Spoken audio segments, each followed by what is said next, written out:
Bismillahirrahmanirrahim. Assalamualaikum warahmatullahi wabarakatuh. Alhamdulillah. Alhamdulillahil malikil haqqil mubin alladzi habana bil imani wal yaqin.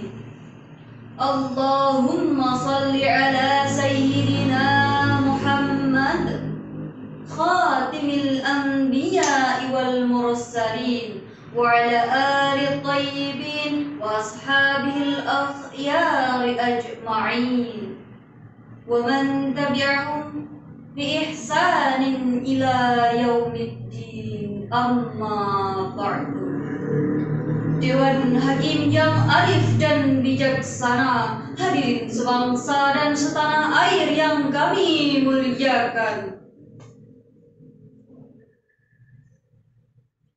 Dr. Maurice Bucaille mengungkapkan dalam bukunya yang berjudul Labibel Lekoran Atlas Science bahwa pada waktu itu di kalangan ilmu pengetahuan, agama, dan sains tidak dapat disesuaikan. Setelah melalui sebuah penelitian pada bumi Fir'aun yang menemukan fakta bahwa kisah Fir'aun lebih dulu dijelaskan dalam Al-Quran, maka dari itu dapat disimpulkan bahwa Al-Quran sangat konsisten dengan ilmu pengetahuan dan sains. Hadirin, ungkapan tersebut mengisyaratkan kepada kita akan pentingnya ilmu pengetahuan dan agama agar bisa mendapatkan potensi sumber daya manusia yang senantiasa menjaga, mengembangkan, dan memanfaatkan ilmu pengetahuan dan agama tersebut agar kita bisa maju, terhormat, mulia, dan bermartabat. Sebab jika tidak, hadirin, bukan saja potensi itu akan tidak bermanfaat, tapi kita akan jatuh menjadi makhluk terendah, makhluk terpuruk, makhluk terjajah, dan makhluk terbelakang. Akankah kita dipandang lebih hina dari binatang? Betul, hadirin?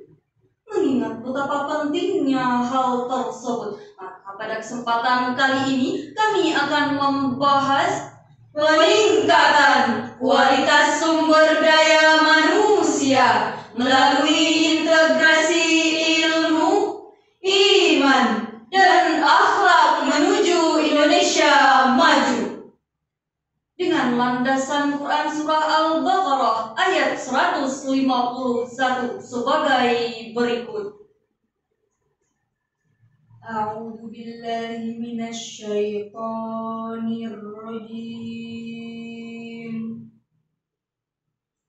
Bismillahirrahmanirrahim.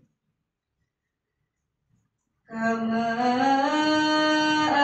arsalna fikum rasulan minkum yatlu alaikum ayatina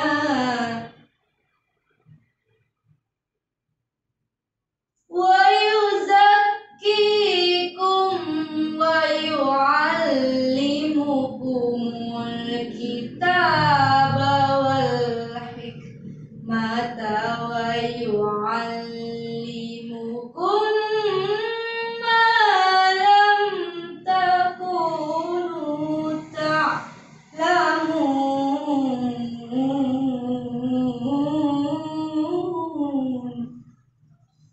Aku berlindung kepada Allah dari godaan syaitan yang terkutuk dengan menyebut asma-Mu, ya Allah, yang Maha Pengasih lagi Maha Penyayang. sebagaimana kami telah mengutus kepadamu seorang Rasul dari kalangan kamu yang membacakan ayat-ayat kami, mensucikan kamu, dan mengajarkan kepadamu kitab Al-Quran dan Al-Hikmah, serta mengajarkan kepadamu apa yang tidak kamu ketahui.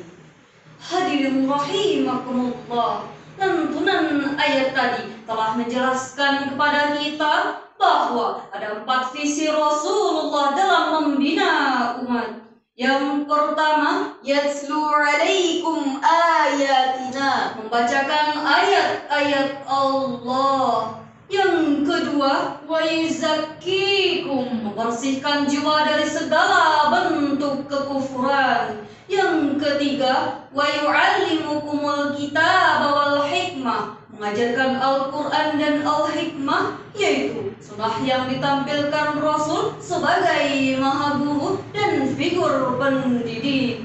Dan yang keempat, wa yu'allimukum ma lam takunu ta'lamun, yaitu mengajarkan segala hal yang berhubungan dengan dunia dan agama.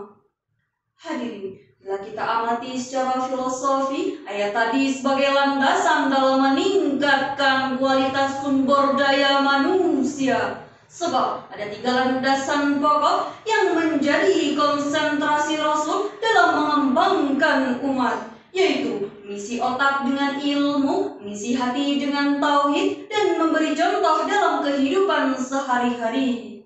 Ini juga hadirin yang menjadi prioritas dalam meningkatkan kualitas sumber daya manusia, yaitu mencerdaskan bangsa untuk meningkatkan kualitas ilmu, baik ilmu agama maupun ilmu umum. Setelah kita ketahui bersama faktanya, pada tahun 2020 hasil penelitian UNDP terkait pendidikan bahwa dari 189 negara, Indonesia ada pada peringkat 107 di bawah Singapura, Malaysia, dan Thailand.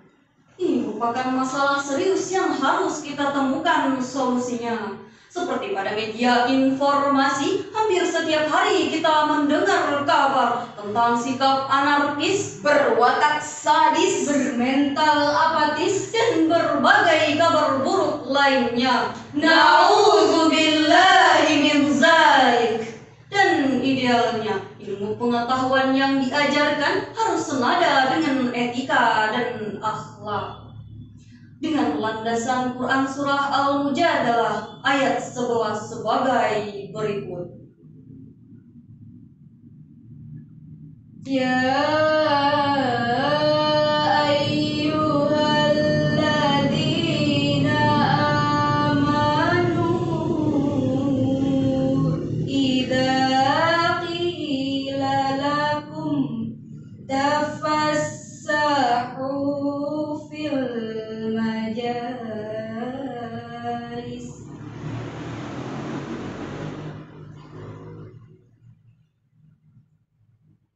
fassahu yafsahillahu lakum wa idza qila syuzu fanshuzu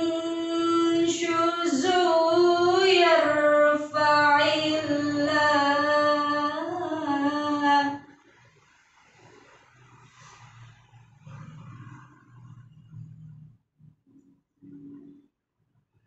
Yarfa'illahu alladhina amanu minkum walladhina utul ilma darajat.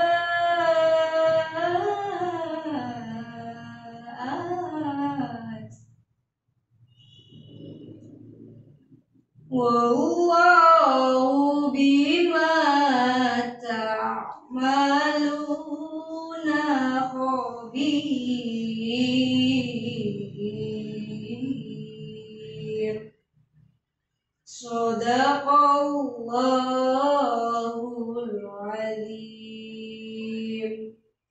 Wahai orang-orang yang beriman, apabila dikatakan kepadamu, berilah kelapangan di dalam majlis-majlis, maka lapangkanlah.